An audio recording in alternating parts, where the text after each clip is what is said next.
Hi. Researchers from MIT and Harvard Medical School made a joint project about a tattoo ink that after injecting to your skin can tell you the glucose levels, pH levels, and sodium levels. These are chemical indicators. They work like biosensors. They change colors depending on the relative levels in your interstitial fluid, which correlates closely to your blood levels. The interstitial fluid is the fluid between your cells. So what this research suggests is that if this were possible, we could see our sugar levels, glucose levels just by looking at our arms and tattoos. Which is an amazing thing, like this doesn't even need energy or technology. So is this big news? When can I get my tattoo? Let me check that for you. Oh, sorry, this is not actually big news. Maybe you saw this in a news page or in social media lately. This was a research back in the 2017. This was 8 years ago. And unfortunately, there are some big issues with how this would work. I'm not a doctor, this is not a medical advice. Always see your doctor about your health issues and treatments. So first of all, this is actually not that much different from tattoo ink. And how tattoo ink works is that it is not broken down by the body immune cells. I'm not saying tattoo is more healthy, but tattoo artists work with more chemically stable, not metabolized, not chemically reactive, big solid pigments as tattoo inks. When those pigments enter your body immediately reacts to it actually. It signals the immune system to go ahead and check them out. And this whole war begins shortly, but then your macrophages say that they cannot destroy them, so they are just going to encapsulate them and store them in your skin. So they build a wall around these pigments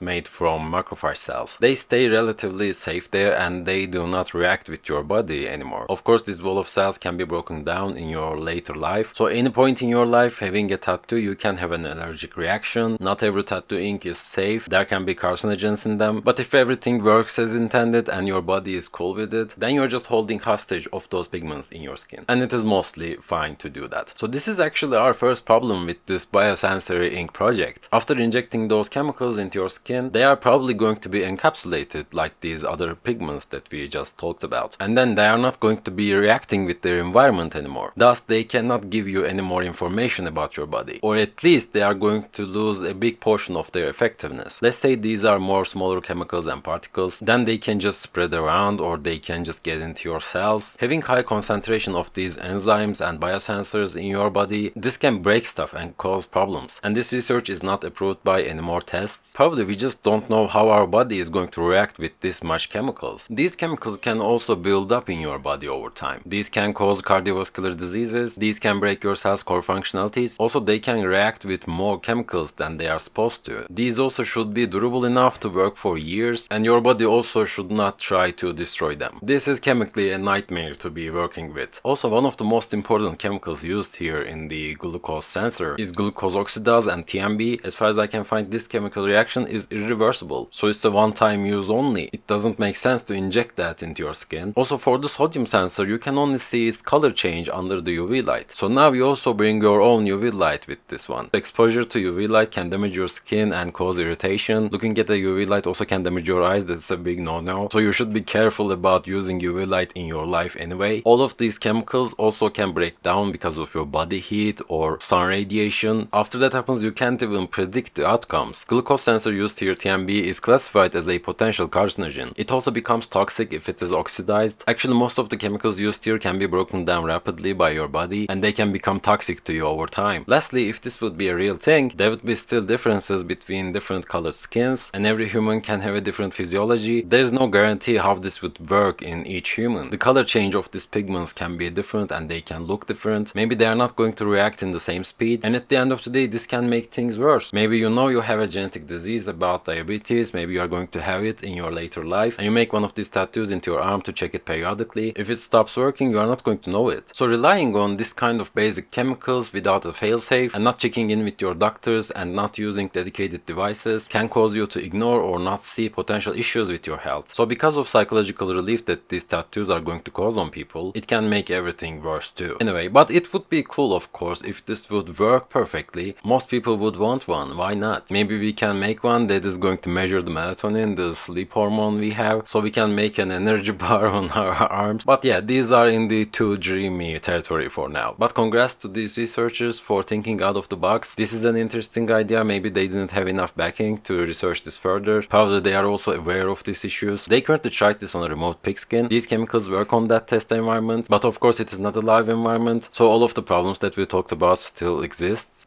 Overall cool idea. What do you think about this? Would you want one of these tattoos? Let me know in the comments down below. If you liked the video and if you'd like to see more interesting science, please subscribe and thank you for listening.